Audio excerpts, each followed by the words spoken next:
Hello guys, কেমন আছো তোমরা সবাই? অনেকদিন পর আমরা আজকে ভিডিও বানাতে এসেছি। আমাদের ভিডিও বানানোর কোনো ঠিক ঠিকানা নেই, যখন মানে সেই উঠলো ভাই কটক জয়ের মতন ব্যাপার। তো আমরা এখন যাচ্ছি তেঁতুল পাড়তে। আমাদের এখানে একটা গাছ আছে, ইকবালের একটা হচ্ছে পিসমশাইয়ের গাছ, অনেক নাকি তেঁতুল হয়েছে খবর পেলাম।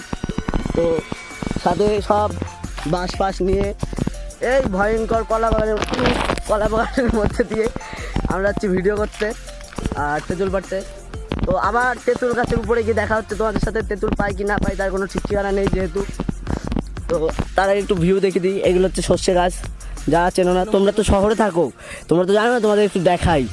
আর এই যেগুলো দেখতে পাচ্ছ নিচে, এইগুলো হচ্ছে মটরশুঁটি গাছ। এই দেখো, এই দেখো মটরশুঁটি হচ্ছে সব, দেখতে পাচ্ছ? এই দেখো, এই দেখো মটর একটা ছিঁড়ে দেখাই, এরকম হচ্ছে মটরশুঁটির গাছ।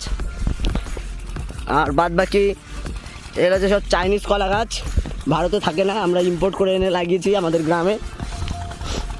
এমন অনেক ভাবার বাইরের জিনিস আছে, যতই কেটে দাও ততই হয়। এসব গাছ ছাড়া যায় না, ঠিক আছে?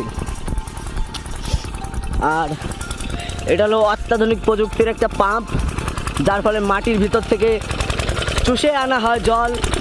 আর বন্ধুগণ, এটা হচ্ছে পাতো ক্ষেত, বাংলা চলতি ভাষায় বলা হয় পাতো ক্ষেত।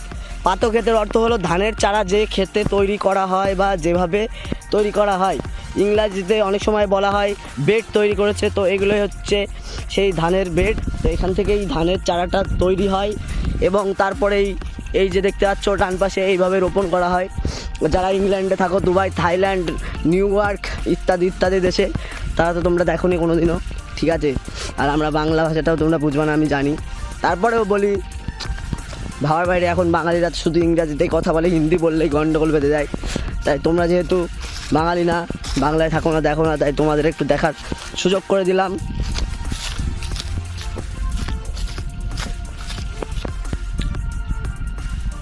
আর বন্ধুগণ, এগুলো হচ্ছে সব মাছের পুকুর বা ভেড়ি।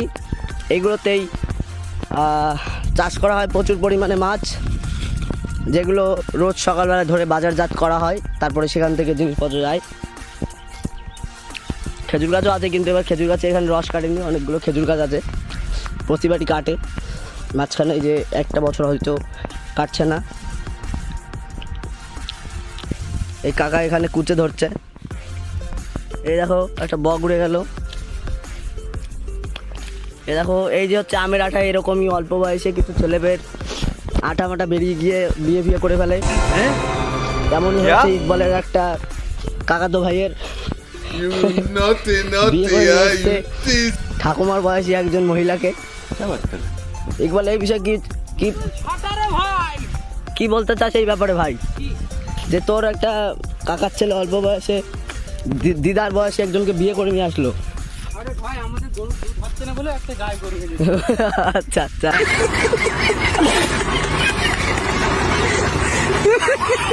গাছের খুব অস্বাভাবিক অবস্থা গাইস, তেঁতুল ঝাপে ঝাপে ভরা। এই দেখো, দাঁড়াও একটুখানি হোল্ড করো, কাছে গিয়ে তোমাদের দেখাচ্ছি। ওই দেখো বন্ধুগণ, তেঁতুল চারিপাশে, শুধু তেঁতুল আর তেঁতুল। গাছের উপর উঠে আবার ভিউটা দেখাচ্ছি তোমাদের। বন্ধুগণ, উঠে গেছি গাছের উপরে, দেখো কত তেঁতুল, ভাবার বাইরে তেঁতুল হয়েছে। এখন সব পারবো। দেখো তেঁতুল খেয়ে ফেলেছে, দেখতে পাচ্ছ, ফোকাসে অসুবিধা হচ্ছে আমি জানি, বাট এমন জায়গায় আছি, কিচ্ছু করার নেই, চারিপাশে তেঁতুল। একটু দেখাই তোমাদের কোথায় আছি আমি। খাবার বাইরে অনেক উঁচু আছে, ওই দেখো গাইস। और मैं आसमान की ऊंचाइयों में बहुत ऊंचे, पूरा कोहरा ही कोहरा। তো বন্ধুগণ, একটা তেঁতুল পেরেছি তোমাদের দেখানোর জন্য। এই দেখো একদম। তো বন্ধুগণ, অত্যাধুনিক টক তেঁতুল। ভাবার বাইরে। হ্যাঁ বলছি, দাঁড়া না, বলছি যাদের মুখ দিয়ে পড়ে যাচ্ছে লালা, ভেবে নাও আমি তাদের ছোট খালা। খুব টেস্ট গাইস, খুব টেস্ট। বন্ধুগণ, এতগুলো তেঁতুল পেরেছি, সব তেঁতুল ভরা ব্যাগে। তখন তেঁতুলগুলো নিয়ে যাওয়া হবে। তেঁতুলগুলো পড়ে গেল গো।